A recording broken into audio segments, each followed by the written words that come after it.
12 students. One spring morning. Gone without a trace. For 30 years, Riverside Academy tried to bury what happened on May 3, 1994. But some secrets refused to stay buried. And when a construction crew breaks ground on the old gymnasium, they uncover something that will force one woman to confront the truth she spent 3 decades running from. This is the story of the vanishing class. If you're fascinated by unsolved mysteries and the dark secrets that lurk in small towns, subscribe and follow along as we unravel what really happened to the 12. The photographs lined the conference room wall like accusations. 12 faces, forever frozen at 17 years old. 12 smiles that would never age, never fade, never know the weight of adulthood. Detective Sarah Chen stood before them, a cup of coffee cooling in her hands, studying each face as if memorization could somehow bring them back. It had been 30 years since anyone had stood in this room and looked at these pictures with fresh eyes. 30 years since the investigation had gone cold, filed away in boxes that gathered dust in the basement of the Riverside Police Department. 30 years since 12 students from Mrs. Eleanor Vance's advanced psychology class had walked out of Riverside Academy and vanished into spring air. Sarah's reflection overlapped with the photographs in the glass frame, and for a moment, she saw herself at 17, remembered the girl she'd been before that May morning had taught her that monsters were real and that evil didn't always announce itself with violence. Sometimes it wore a kind face, sometimes it taught your favorite class. Her phone buzzed. The construction foreman's voice was tight with something between fear and urgency. "Detective Chen, you need to get down here. We found something under the gymnasium floor. You need to see this now." Sarah set down her coffee, her eyes moving across the 12 faces one final time. After 3 decades of silence, the earth was finally ready to speak. The morning mist clung to Riverside like a shroud, turning the abandoned academy into something from a Gothic novel. Sarah's sedan pulled through the rusted gates at 6:47 a.m., gravel crunching beneath her tires. The building loomed ahead, its red brick facade streaked with water damage and neglect, windows dark and hollow as empty eye sockets. She'd avoided this place for 30 years. Most people in Riverside had. After the disappearances, enrollment had plummeted.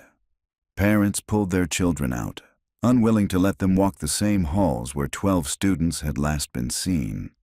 The school had limped along for 3 more years before closing permanently in 1997, a victim of fear and unanswered questions. Now it was slated for demolition.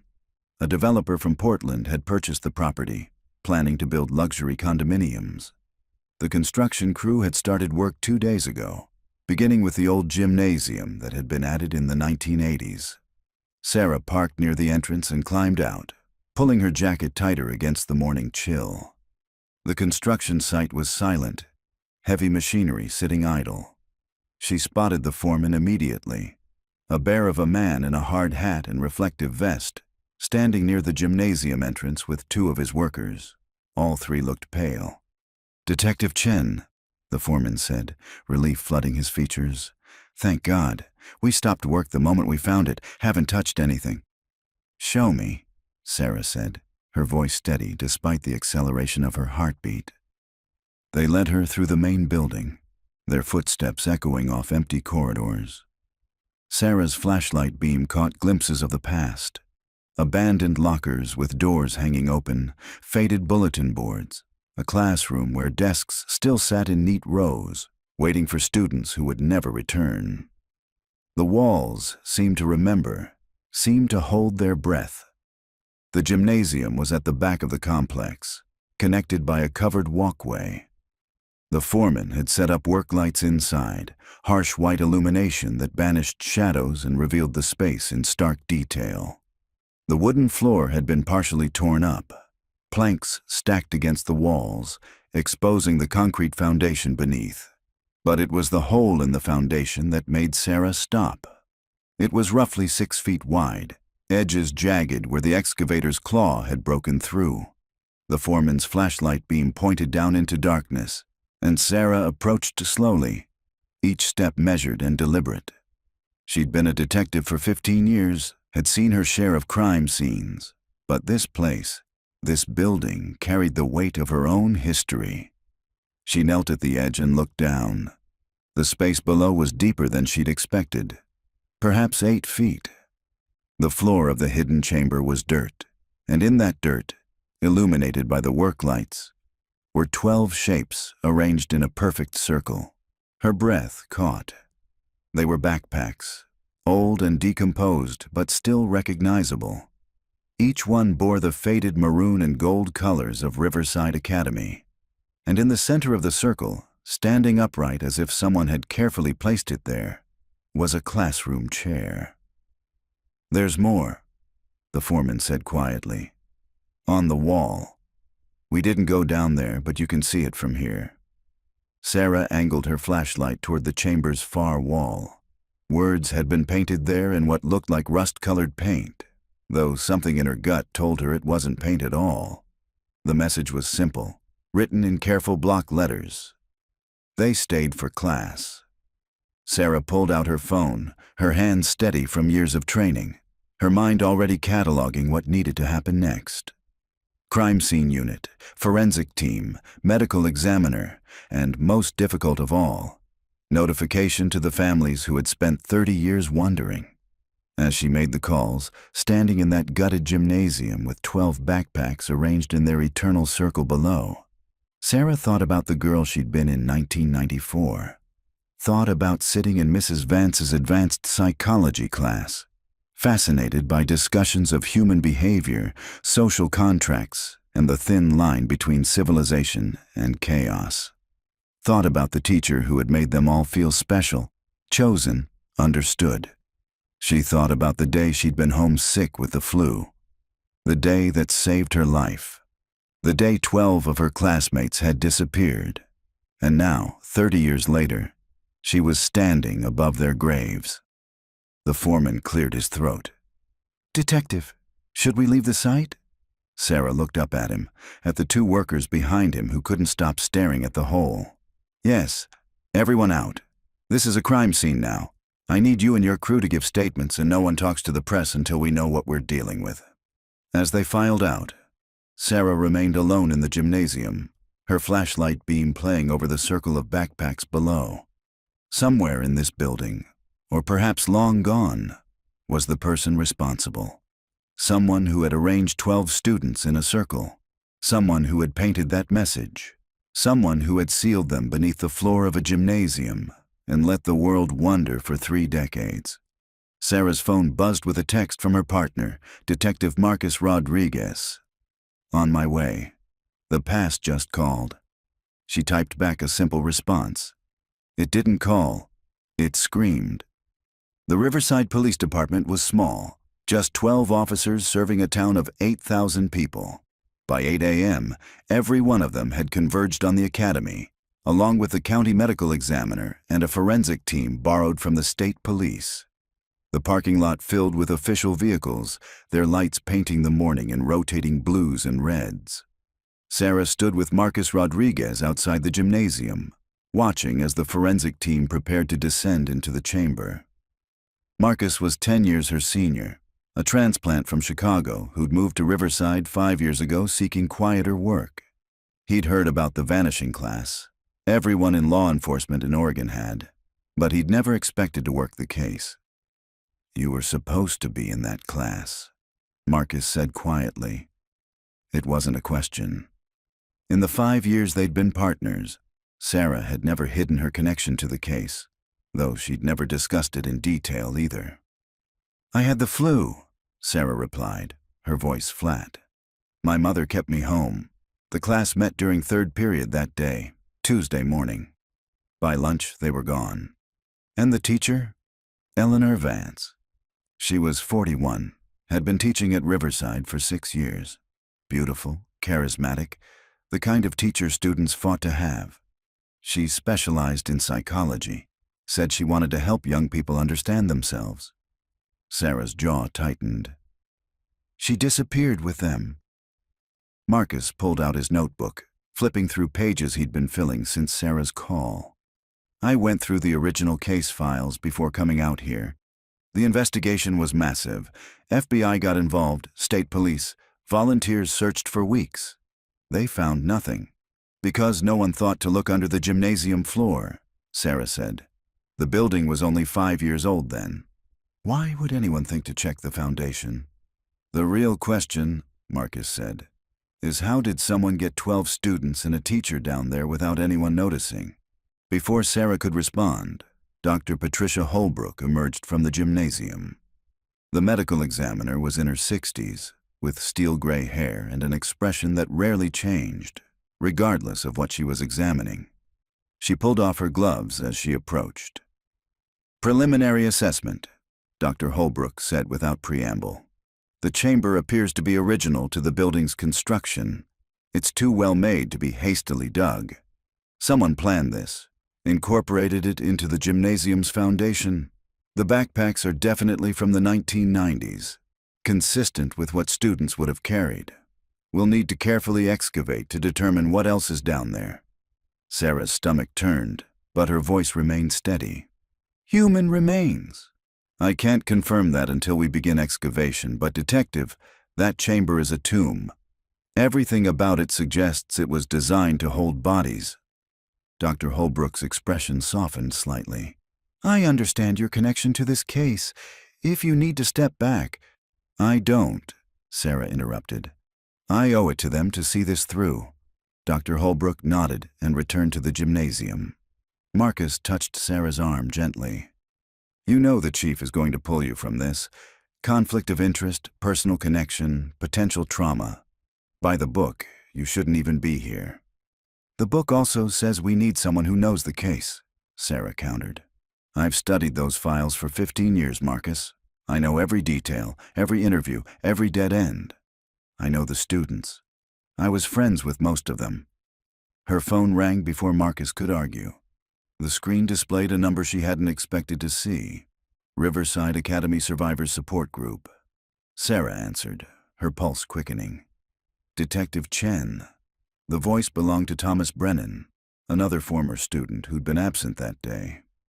He'd stayed in Riverside, unable to leave the place where his friends had vanished, organizing support groups for the families and the handful of students who had survived by chance. Is it true? Did they find something at the school? Sarah glanced at Marcus, who shook his head. The news hadn't been released yet, but in a town the size of Riverside, secrets spread faster than official statements. Thomas, I can't discuss an ongoing investigation. The construction foreman's wife works at the grocery store with my sister, Thomas said, his voice tight. She told her what they found. 12 backpacks. Sarah, are they down there? Have they been there all along? Sarah closed her eyes briefly. The families deserved to know before the rumor mill twisted the truth beyond recognition. I can't confirm details yet, but we have found something at the academy. I need you to keep this quiet until we can make an official statement. Can you do that? After 30 years of waiting, you're asking me to wait longer. I'm asking you to help us do this right, Sarah said firmly. The families will be notified personally, not through gossip. Give me until this afternoon, please. A long silence followed. Finally, Thomas exhaled heavily. This afternoon. But Sarah, people are going to want answers. Real answers this time, not the speculation and theories we've lived with for 3 decades. I know, she said. I want those answers too. After hanging up, Sarah found Marcus studying her with concern. You can't carry all of this alone. The guilt of surviving, the responsibility to the victims, the weight of the family's expectations. It's too much for one person. Then it's good I have a partner, Sarah replied, attempting a small smile that didn't reach her eyes. They turned back toward the gymnasium as the forensic team began the careful process of excavation. Sarah watched them work, her mind drifting back to that spring morning in 1994, lying in bed with fever, hearing her mother on the phone with the school to report her absence. She remembered feeling frustrated about missing class, about missing whatever fascinating discussion Mrs. Vance had planned. She'd never been more grateful for an illness in her life, and never more haunted by the question that had plagued her for 30 years. Why had she been spared? Inside the chamber, one of the forensic technicians carefully lifted the first backpack. Through the gymnasium's open door, Sarah could see the slow, reverent movements of professionals who understood they were handling more than evidence. They were handling the last physical connection between 12 people and the world they'd been stolen from. Her radio crackled. "Detective Chen, we need you inside. We found something under one of the backpacks. You'll want to see this." Sarah and Marcus exchanged glances before heading into the building. The work lights made everything harsh and clinical, stripping away any romanticism the old building might have held. They approached the chamber's edge where a technician waited with a sealed evidence bag. Inside the bag was a yearbook, remarkably well preserved, open to a specific page. Sarah's breath caught.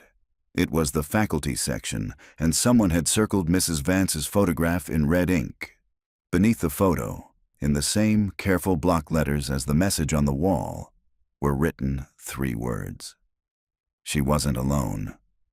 By noon, the forensic team had removed all 12 backpacks from the chamber, each one cataloged and photographed in position before being lifted.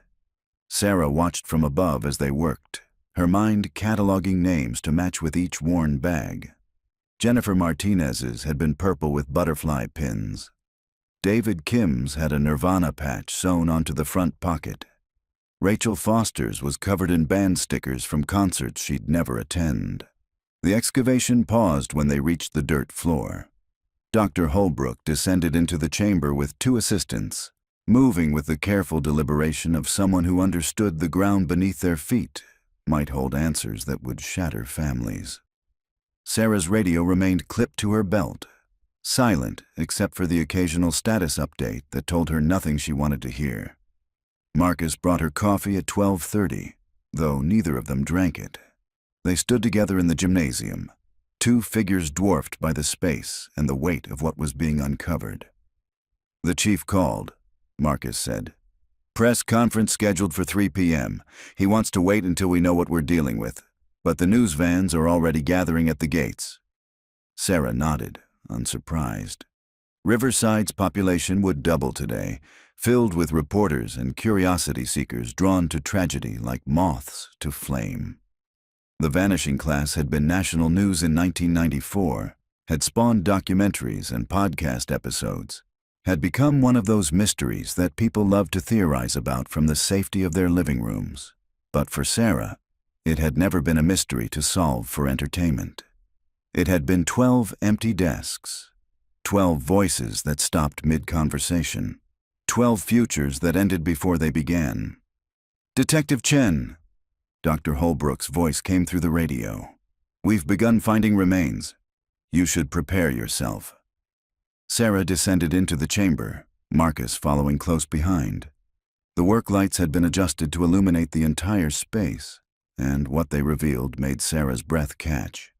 The bodies had been arranged in the same circle as the backpacks, each one positioned with hands folded across their chest.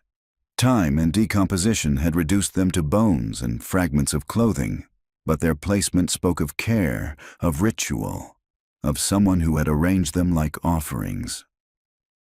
12 sets of remains, Dr. Holbrook said, her voice carrying the weight of confirmation.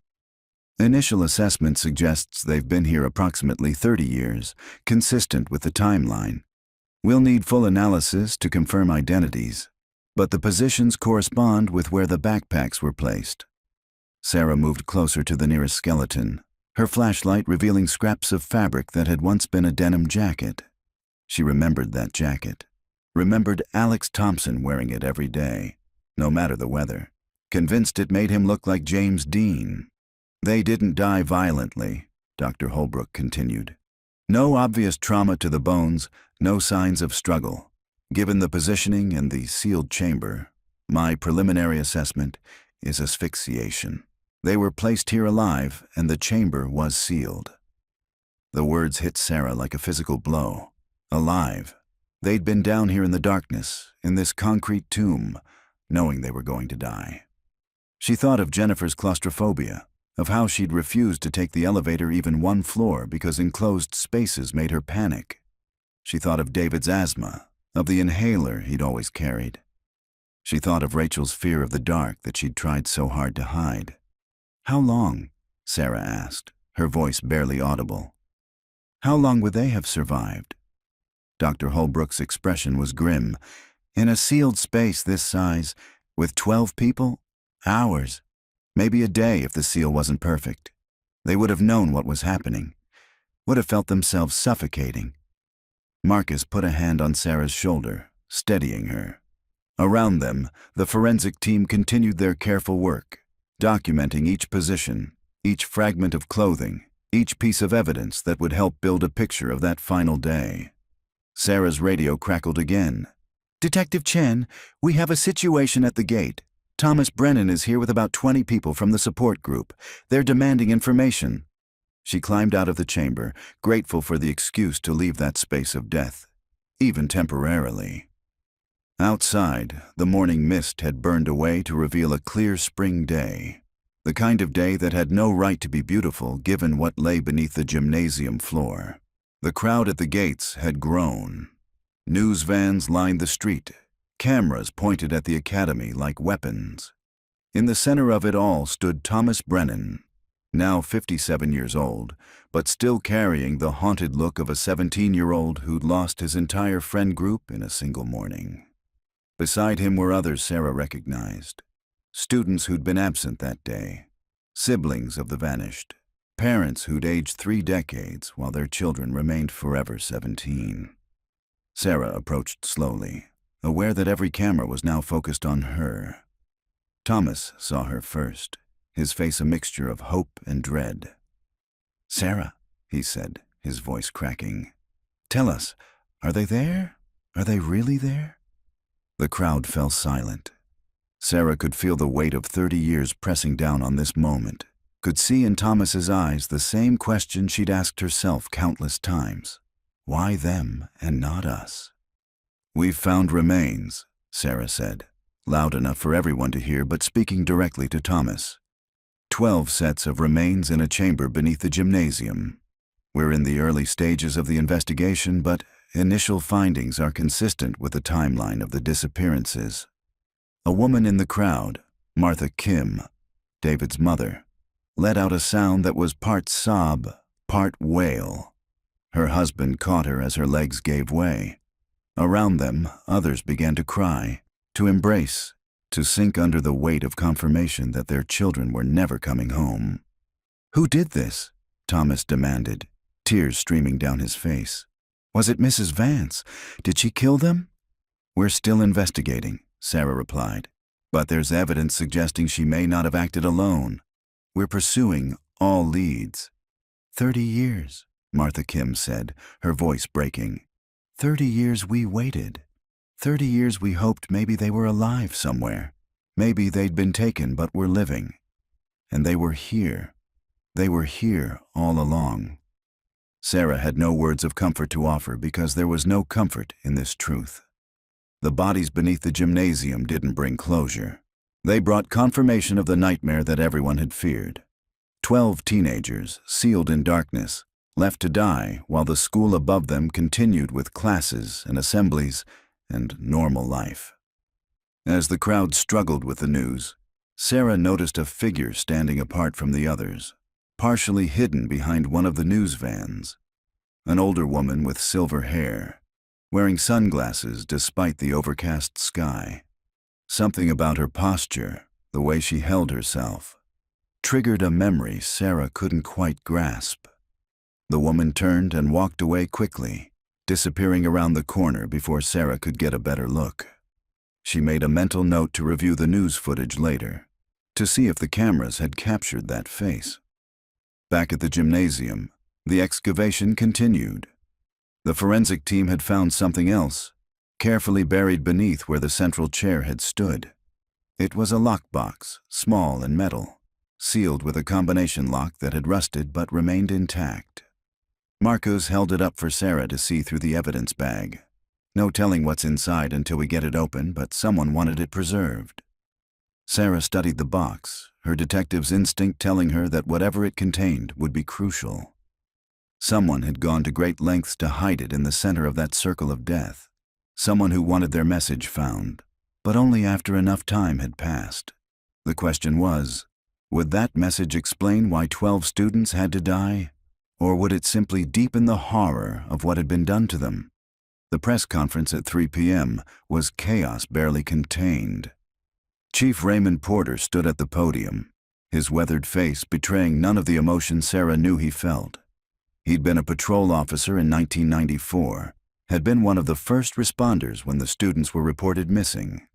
The case had haunted him through the ranks, all the way to chief. At approximately 6:45 a.m. this morning, a construction crew working at the former Riverside Academy discovered a hidden chamber beneath the gymnasium floor, Chief Porter said, his voice steady. Inside that chamber, we have recovered 12 sets of human remains, along with personal effects consistent with the students who disappeared on May 3, 1994. We are working to officially identify the remains, and families are being notified. The reporters erupted with questions, all shouting over each other. Chief Porter raised his hand for silence. We will not be taking questions at this time. This is an active investigation into what we are now treating as multiple homicides. Detective Sarah Chen is the lead investigator, and anyone with information about the disappearances or about Eleanor Vance is urged to contact the department immediately. Sarah stood behind the chief, her face carefully neutral as cameras flashed and reporters recorded every word.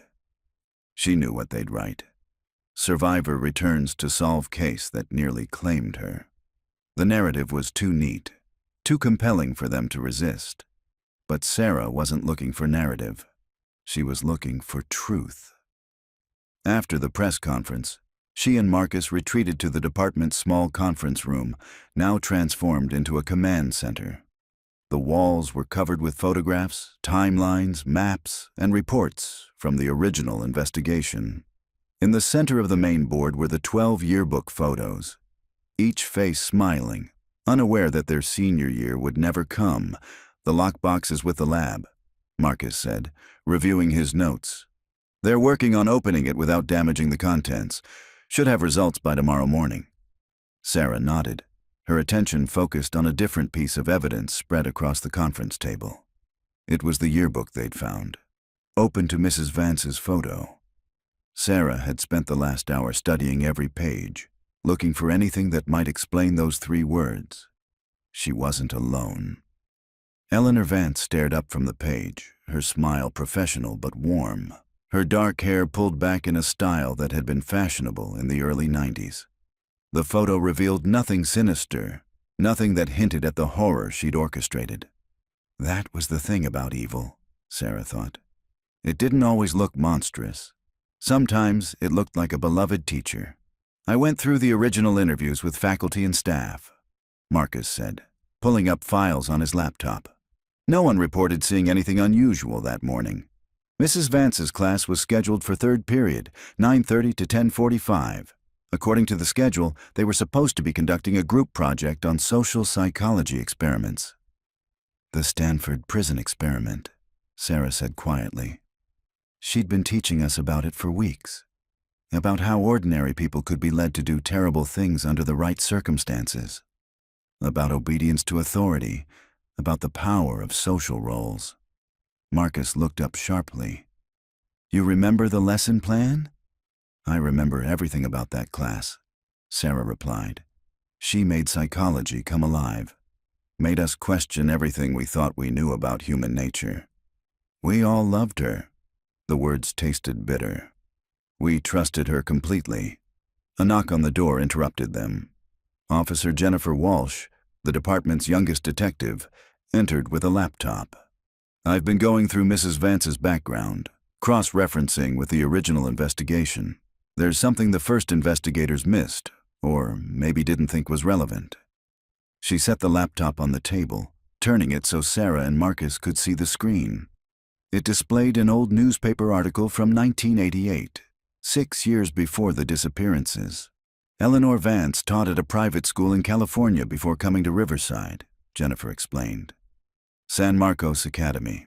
She left suddenly in the middle of the school year. The official reason was listed as personal matters. But 3 months after she left, 2 students from that school disappeared during a field trip. They were never found. Sarah leaned closer, her pulse quickening. Were the cases connected to her? Not officially, Jennifer said. The students vanished during a hiking trip in Joshua Tree National Park. The assumption was they got lost or fell. But look at this. She clicked to another article. One of the students who disappeared was in Mrs. Vance's psychology class, and the other was the daughter of the school's principal. The principal's daughter, Marcus repeated. That's why she left. She was asked to resign before questions could be raised. Sarah studied the photos of the 2 missing students. A boy and a girl, both 16, both smiling in their school photos just like the 12 from Riverside. Did anyone from San Marcos Academy ever connect these cases? If they did, it's not in any official record, Jennifer replied. I only found it because I was searching for any schools Mrs. Vance worked at before Riverside. The California disappearances were filed as missing persons, presumed dead, case unsolved. So we might be looking at 14 victims, not 12, Marcus said grimly. Sarah returned to the yearbook, flipping through pages until she found the staff photo section. Besides Mrs. Vance, there were 23 other faculty members. Which one had helped her? Or had the accomplice been someone else entirely? Someone with access to the building during construction? Her phone buzzed. Dr. Holbrook's name appeared on the screen. Detective Chen, I've completed the preliminary examination of the remains, the medical examiner said when Sarah answered. I'm sending over my initial report, but there's something you should know immediately. 13 sets of remains, not 12. Sarah's blood ran cold.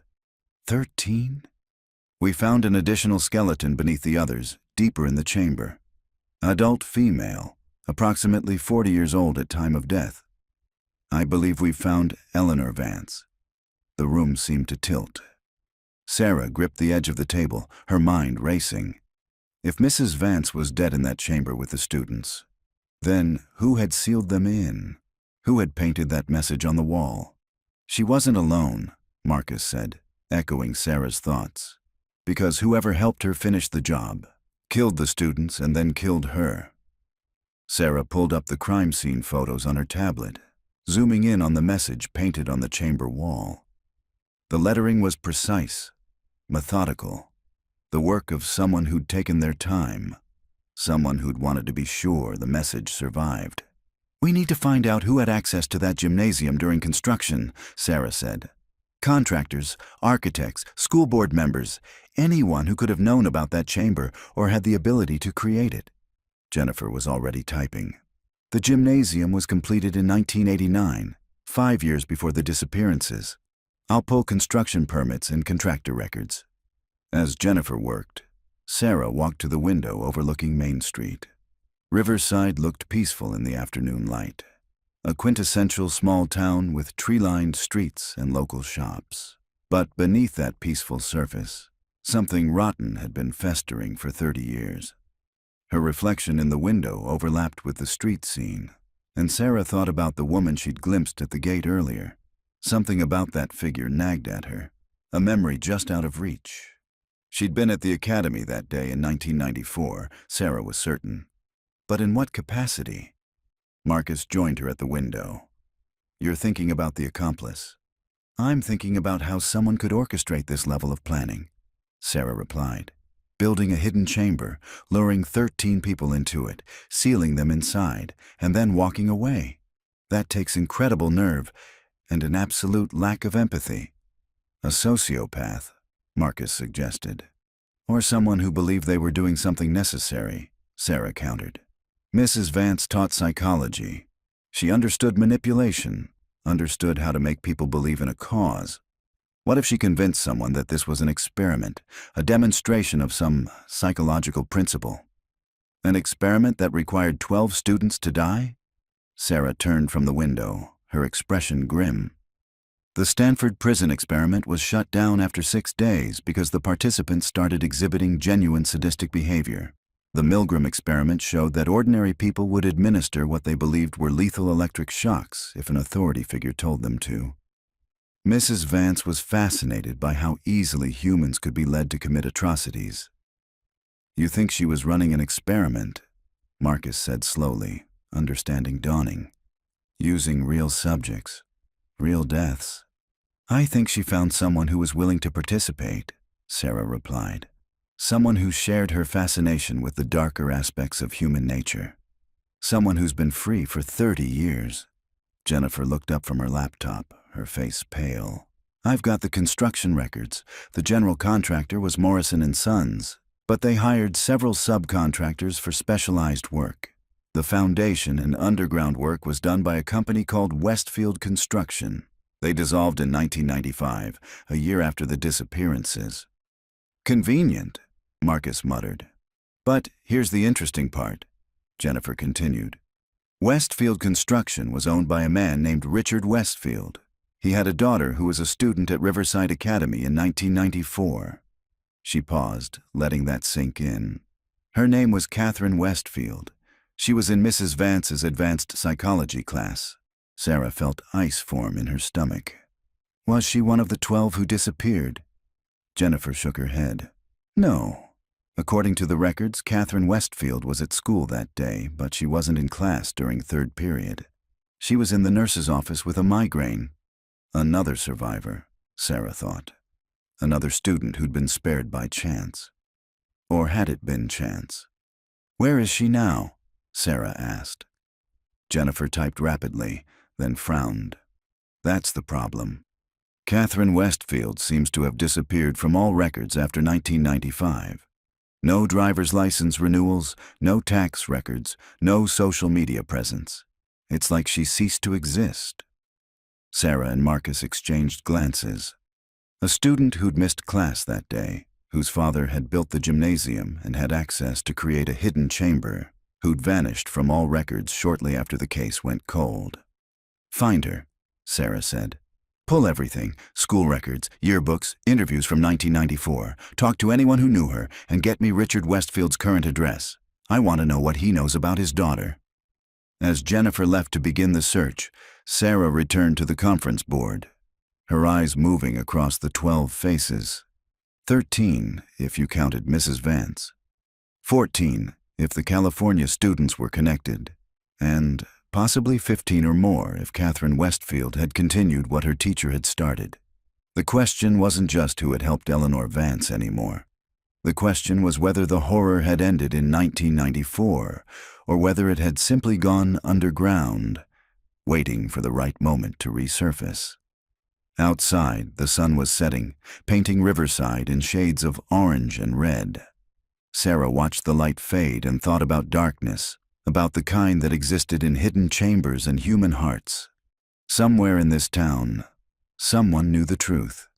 Someone who'd been living with it for 30 years. And now, finally, Sarah was going to find them. Richard Westfield lived in a modest ranch house on the outskirts of Riverside, the kind of place that had seen better days but maintained a certain dignity through careful upkeep. Sarah and Marcus arrived at 7 p.m., the last light of day turning the windows golden. The property was surrounded by tall pines that cast long shadows across an overgrown lawn. Westfield answered the door on the 3rd knock. He was in his 70s now, stooped and gray, with the weathered hands of a man who'd spent his life working in construction. His eyes widened when he saw Sarah's badge. "Mr. Westfield, I'm Detective Chen. This is Detective Rodriguez. We need to ask you some questions about your daughter, Catherine." The old man's face went pale. For a moment, Sarah thought he might close the door, but instead he stepped back, gesturing them inside. The house smelled of old coffee and cigarette smoke. Photographs lined the walls, but Sarah noticed that none of them appeared to show Catherine past the age of 17. They settled in a living room cluttered with newspapers and construction magazines. Westfield sat heavily in a worn recliner, his hands trembling slightly as he lit a cigarette. I wondered when someone would come, he said, his voice rough. 30 years, and I wondered every day. Your company built the gymnasium at Riverside Academy, Sarah said, keeping her tone neutral. You had access to the construction site, the blueprints, the foundation work. Westfield took a long drag on his cigarette. I built that chamber. I'm not going to lie to you, but I swear to God I didn't know what it was for. Marcus leaned forward. Explain. Eleanor Vance came to me in late 1988, Westfield said, his eyes distant. Said she was working on a psychology project, needed a specialized space for experiments. A sensory deprivation chamber, she called it. Said it would be used for research on student volunteers, all supervised and safe. She showed me papers from the school board approving the project, signatures and everything. Sarah felt her jaw tighten. The school board never approved any such project. I know that now, Westfield said bitterly. The papers were forged, but back then I believed her. She was persuasive, confident, and she paid well in cash for me to keep the chamber off the official plans. Said it was because the research was proprietary. Didn't want other schools stealing the idea. Where's your daughter, Mr. Westfield? Sarah asked. The old man's hands shook harder, ash falling from his cigarette onto his worn jeans. Catherine was special, brilliant but fragile. She had problems, voices in her head, dark thoughts. Mrs. Vance was helping her, or so I thought. Catherine trusted her completely. He stood and walked to a bookshelf, pulling down a leather journal. He handed it to Sarah with shaking hands. I found this in Catherine's room after she left. Read it. Then you'll understand. Sarah opened the journal. Marcus reading over her shoulder. The entries were dated from 1993 to 1994, written in neat, careful handwriting that occasionally dissolved into frantic scrawls. As Sarah read, a picture emerged that turned her blood cold. Catherine Westfield had been Eleanor Vance's project, her experiment. The teacher had spent 2 years manipulating the troubled girl, feeding her delusions, convincing her that the other students were part of a corrupt system that needed to be purged. The entries detailed sessions where Vance had used hypnosis, suggestion, and psychological manipulation to shape Catherine into something twisted. One entry from April 1994 made Sarah's hands tremble. Mrs. Vance says I'm ready now. She says we'll save the pure ones by removing them from a world that would corrupt them. The chamber Father built will be their sanctuary. They'll transcend, and I'll be the instrument of their elevation. She says, I'm special. She says I'm chosen. Jesus, Marcus whispered. Sarah flipped to the final entry, dated May 2nd, 1994, the day before the disappearances. Tomorrow we begin. Mrs. Vance has the sedatives. I have the key to the chamber. The 12 are chosen. They're the brightest, the most promising. We're saving them from the degradation of this world. I'm not afraid anymore. I'm ready to fulfill my purpose. Where did Catherine go after the disappearances? Sarah asked, her voice tight. Westfield stubbed out his cigarette with shaking fingers. She came home that night, May 3rd. I was watching the news about the missing students, and she walked in covered in concrete dust. She was calm, eerily calm. Said she'd done something beautiful. Said Mrs. Vance had helped her become what she was meant to be. He lit another cigarette, his hands still trembling. I realized then what I'd built, what I'd helped create. I confronted her, and she laughed. Said the chamber was their tomb and their temple. Said Mrs. Vance promised they'd be preserved forever, remembered as perfect. What happened to Mrs. Vance? Marcus asked. Catherine said she kept her promise, Westfield replied, his voice breaking. Said the teacher had to join her students in transcendence. Catherine sealed her in with them, alive. Said it was the ultimate lesson in sacrifice. Sarah felt sick. The horror of it, the calculated cruelty, exceeded anything she'd imagined. And you let Catherine go. I drove her to the Canadian border that night. Westfield admitted, tears streaming down his weathered face. I'm a coward, detective. She was my daughter, my only child, and I couldn't bear to turn her in. I told myself maybe I was wrong, maybe I'd misunderstood. But I knew. God help me, I knew what she'd done, and I let her disappear. You've had 30 years to come forward, Sarah said, her voice hard. 30 years while families suffered, while they wondered and hoped and grieved without answers. I know, Westfield said. I've lived in hell every day since. But I'm telling you now, and I'll tell you everything I know. Catherine had the journal with her when she left, but she'd torn out pages. Said she was keeping a record of the experiment, continuing Mrs. Vance's work. Marcus stood. Continuing? You think she's killed others? Westfield's expression was haunted. Mrs. Vance believed that transcendence through preservation was the highest form of psychological study. Catherine worshipped her, believed every word. If she's been free all these years with that belief in her head, he trailed off, unable to finish the thought. Sarah closed the journal, her mind racing. We need everything you have on Catherine. Photos, documents, any idea where she might have gone. And Mr. Westfield, you're going to be arrested as an accessory after the fact. The old man nodded, seeming almost relieved. I understand. But detective, there's one more thing.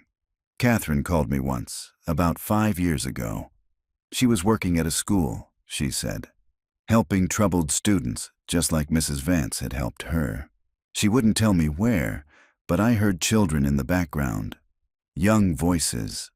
Sarah and Marcus exchanged alarmed glances. What else did she say?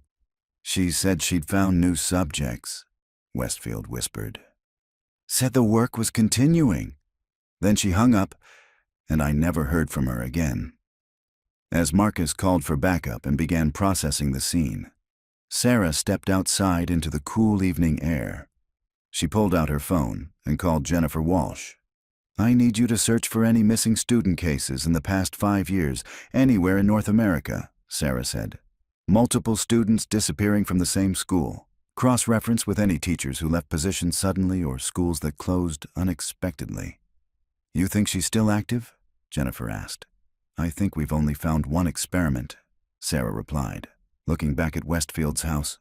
And somewhere out there, Catherine Westfield is conducting another. The lockbox was opened at 8 a.m. the following morning in the forensic lab. Sarah and Marcus stood behind the technician as he carefully worked the rusted mechanism, finally releasing the catch with a metallic click. Inside were 3 items, each sealed in plastic bags that had kept them remarkably preserved. The first was a photograph of the 12 students, taken in Mrs. Vance's classroom. They were arranged in a circle, sitting on the floor, hands joined like they were participating in some kind of ritual. In the center stood Eleanor Vance, smiling, her hands resting on the shoulders of the 2 students closest to her. Behind the camera, barely visible in the reflection of the classroom window, was the silhouette of another person. Catherine, Sarah said, studying the reflection. She took this photo. The second item was a typed document, water-damaged but still legible. It was titled The Preservation Experiment, a study in transcendence through controlled mortality. As Sarah read, her horror deepened. The document outlined Eleanor Vance's theory that death at the peak of youth and potential was a form of preservation, preventing the corruption and degradation that came with age and experience. It described the 12 students as ideal specimens, who would be elevated through their sacrifice. The final item was a handwritten letter, dated May 3, 1994, addressed to those who come after.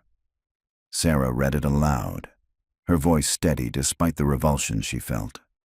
By the time you read this, the work will be complete.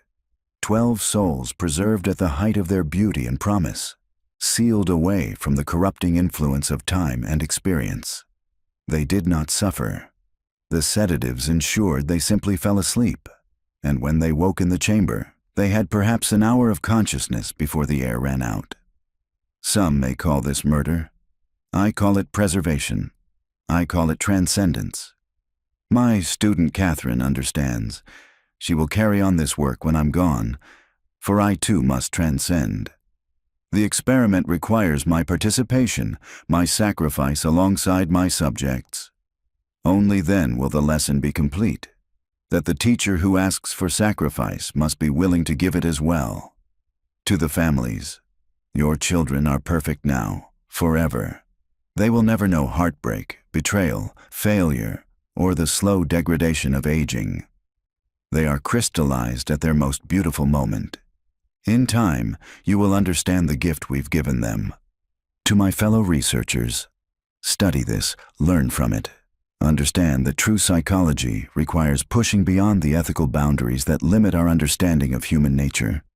Catherine will continue where I leave off. The work is not finished.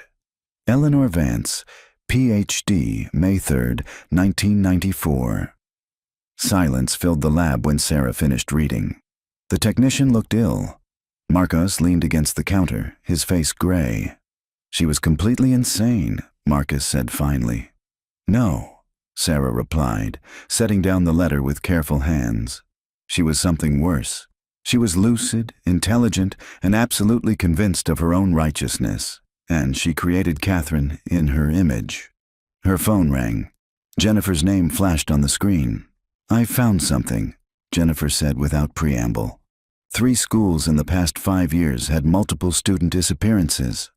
1 in British Columbia, 1 in Washington State, 1 in Montana. In each case, 3 to 4 students vanished within weeks of each other. And in each case, there was a school counselor or teacher who left their position shortly after the disappearances. Sarah's pulse quickened. Names? Different at each school. Catherine Morris in British Columbia, Carol Winston in Washington, Carolyn West in Montana. But I pulled photos from school websites before they were taken down. Jennifer paused. Sarah, it's the same woman. She changes her hair, wears glasses sometimes, alters her appearance slightly, but it's definitely the same person. And there's more. Go on. The Montana school, Clearwater Academy, just closed last week for renovation. Guess what they're renovating? The gymnasium, Sarah said, her blood running cold. Exactly. They broke ground 2 days ago, and according to the construction crew I just spoke with, they found a sealed chamber under the foundation. Marcus was already grabbing his jacket. How many? 4 students, Jennifer replied. All between the ages of 14 and 16. The medical examiner is still on site, but preliminary reports match what we found at Riverside. Positioned in a circle, hands folded, no signs of violent trauma. Sarah closed her eyes briefly, seeing those 12 faces on the conference room wall. Now there would be more faces, more families destroyed, more lives stolen by a woman who believed she was preserving perfection. Book us on the next flight to Montana, Sarah said. And Jennifer, pull everything on Clearwater Academy, faculty, students, construction records. If Catherine Westfield is still in the area, we're going to find her. After hanging up, Sarah returned to the lockbox contents.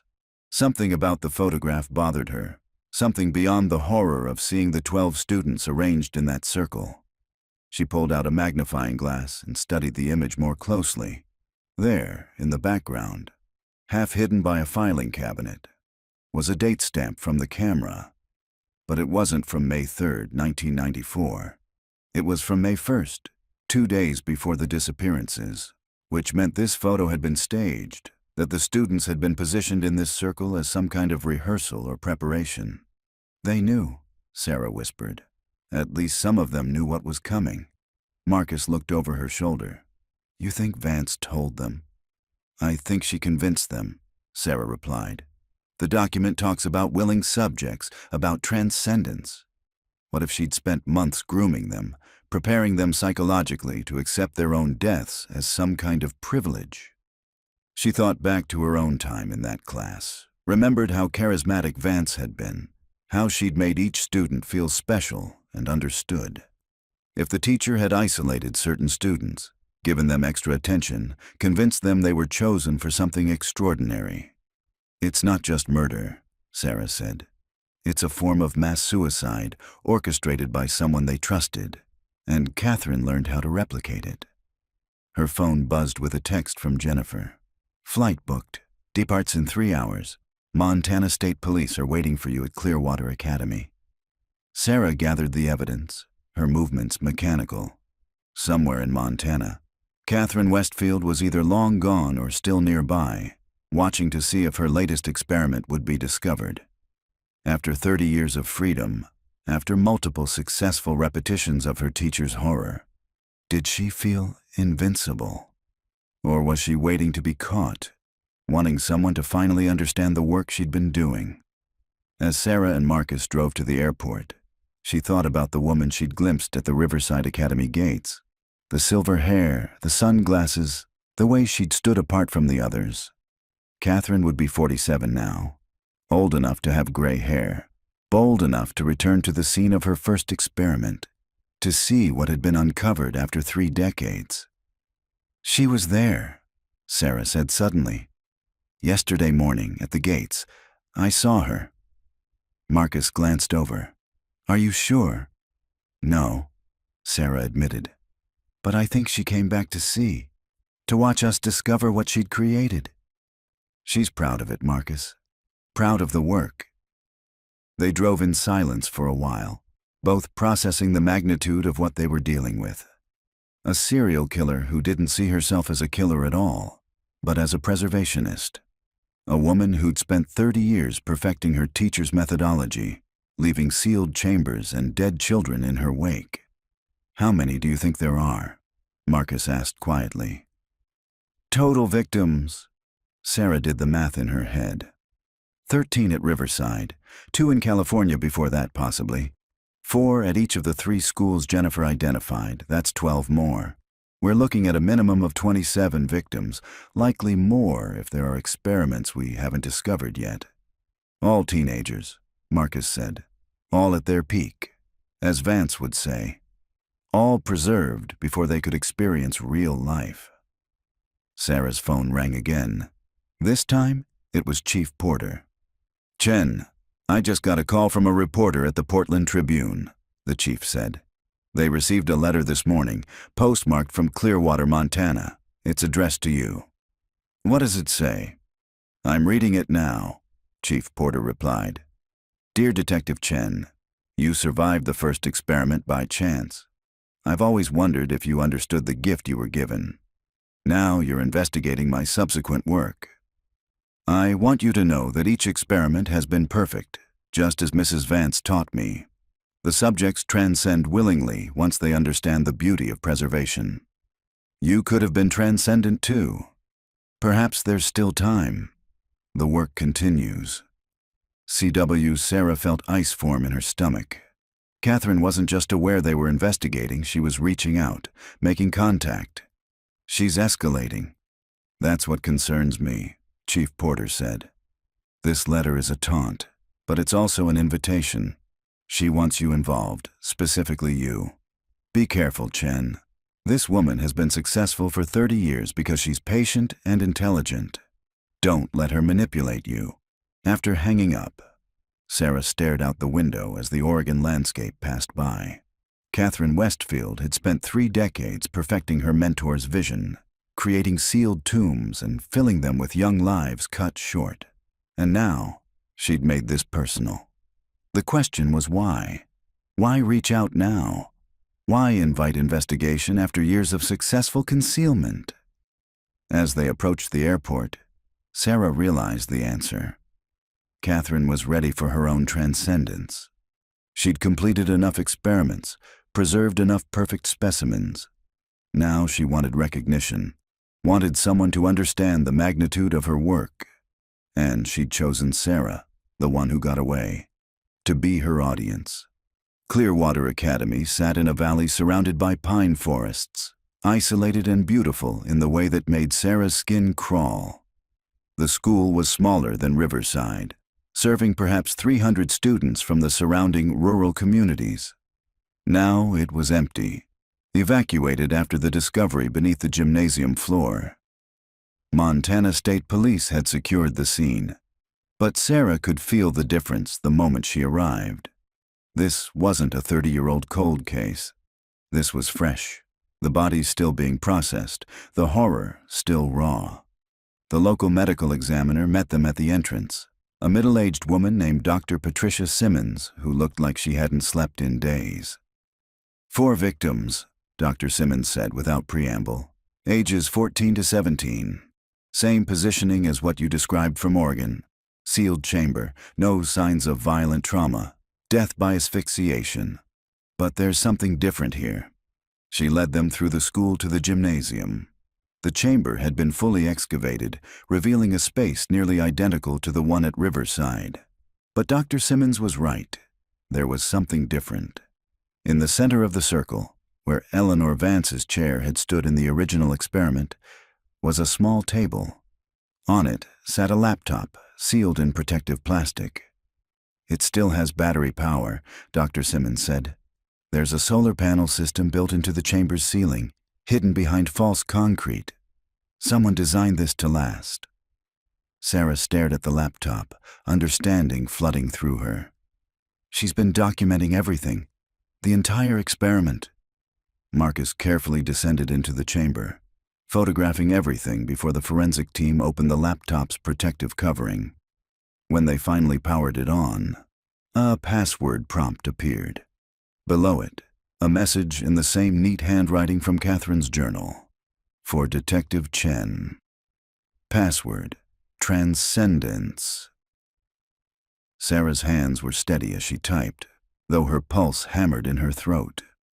The laptop opened to a desktop with a single folder labeled The Preservation Studies. Inside were dozens of files, video recordings, written observations, photographs that Sarah knew would haunt her for the rest of her life. She clicked on the most recent video file. Catherine Westfield's face filled the screen. Older now, but still recognizable from her yearbook photo. She was in her late 40s, silver hair pulled back, eyes bright with an intelligence that made Sarah's blood run cold. "Detective Chen," Catherine's recorded voice began. "If you're watching this, you've found Clearwater. Congratulations. This is my 4th completed study since Mrs. Vance taught me the methodology. Each one has been perfect, each subject carefully chosen and prepared.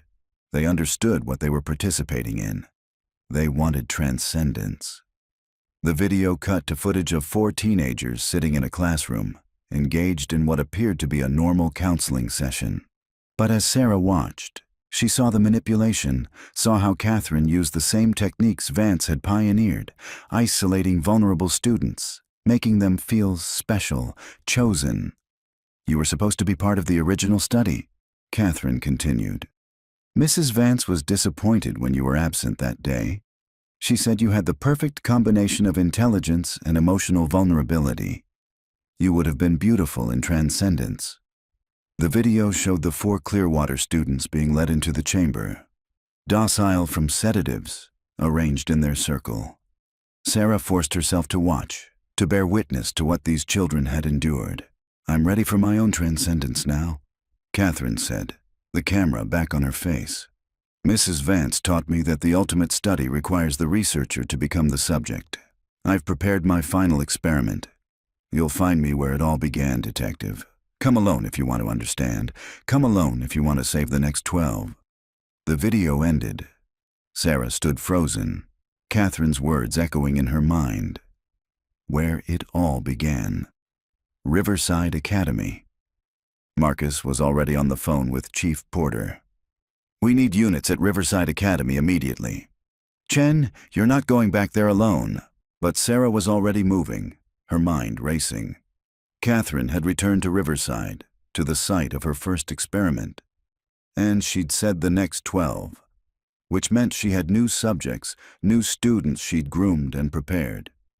The flight back to Oregon was the longest 3 hours of Sarah's life. Chief Porter called with updates. Units had surrounded the academy, but there was no sign of Catherine or anyone else. The building appeared empty, but thermal imaging showed heat signatures in the basement level, an area that hadn't existed on the original blueprints. "Another chamber," Sarah said. She built another one. They landed in Portland at dusk. The sky painted in shades of blood orange and purple. A patrol car rushed them to Riverside, sirens wailing. As they approached the academy, Sarah saw news vans already gathered, drawn by police activity like vultures to carrion. Chief Porter met them at the entrance. "We've located the basement access.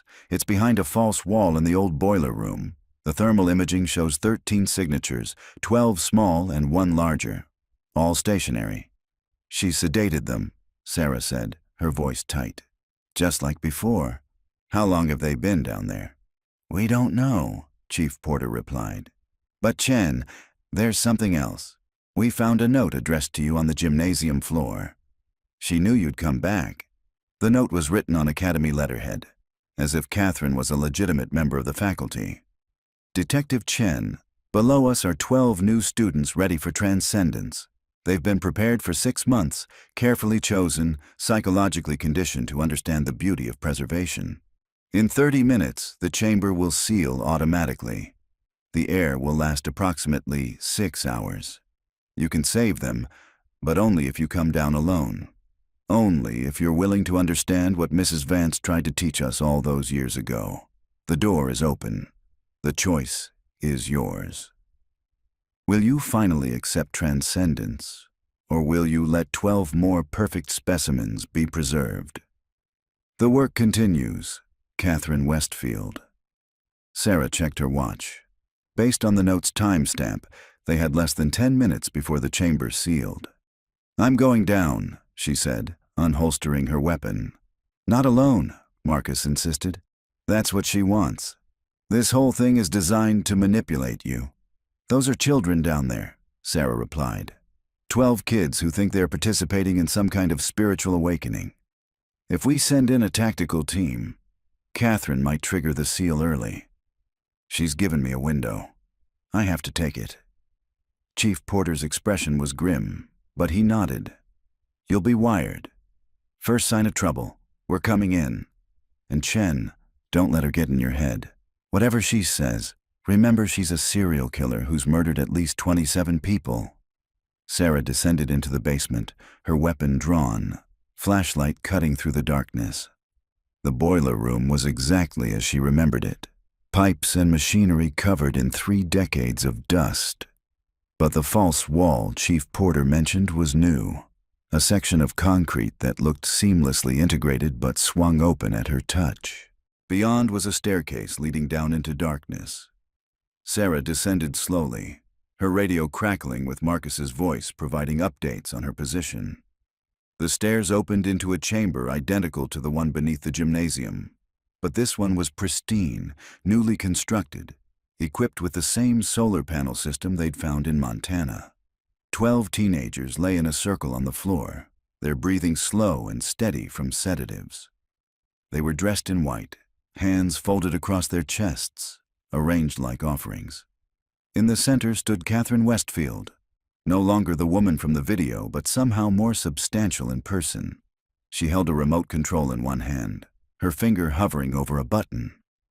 "Detective Chen," Catherine said, her voice warm, almost friendly.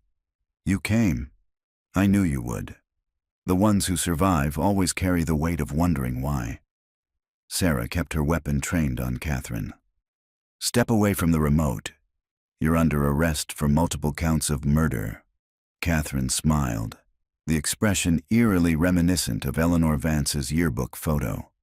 "Murder implies a crime. This is preservation. These children understand. They've been prepared. They want this. They're drugged," Sarah said. "They can't consent to their own deaths. They consented weeks ago when they understood the gift I was offering." Catherine's eyes gleamed with fervor. "You were supposed to understand too. Mrs. Vance chose you, saw your potential, but you were absent that day, and I've always wondered if fate saved you for this moment." "For what moment?" "To witness," Catherine said simply. "To finally understand what we've been doing all these years. These 12 will be perfect forever. They'll never know disappointment, betrayal, the degradation of aging. They'll be crystallized at their most beautiful moment." Sarah could hear movement on the stairs behind her, knew the tactical team was positioning. She needed to keep Catherine talking, needed to get that remote away from her before she could trigger the seal. "Mrs. Vance is dead," Sarah said. "She's been dead for 30 years. She died in her own experiment, sealed in that chamber with her students. Is that the transcendence you're offering these kids? Suffocation in the dark?" For the first time, Catherine's composure cracked. She transcended. She proved the ultimate commitment to her research. "She was murdered," Sarah corrected, "by you. You sealed her in that chamber alive, let her die with her victims. That wasn't transcendence. That was you eliminating a witness." Catherine's finger tightened on the button. "You don't understand." "I understand that you're not preserving anything," Sarah said, her voice harder now. "You're killing children because a manipulative teacher convinced you that murder was art. You're not special, Catherine. You're not chosen. You're sick, and these kids are going to wake up and go home to their families." The remote clattered to the floor as tactical team members rushed in, securing Catherine before she could reach it. She didn't fight, simply stood still as they handcuffed her, her eyes never leaving Sarah's face. "You could have been beautiful," Catherine whispered as they led her away.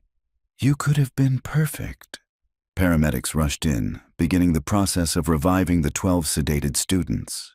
Sarah watched as the first one stirred, a girl of perhaps 16, her eyes fluttering open in confusion. She'd wake to a normal life, would never know how close she'd come to being another photograph on a wall of victims.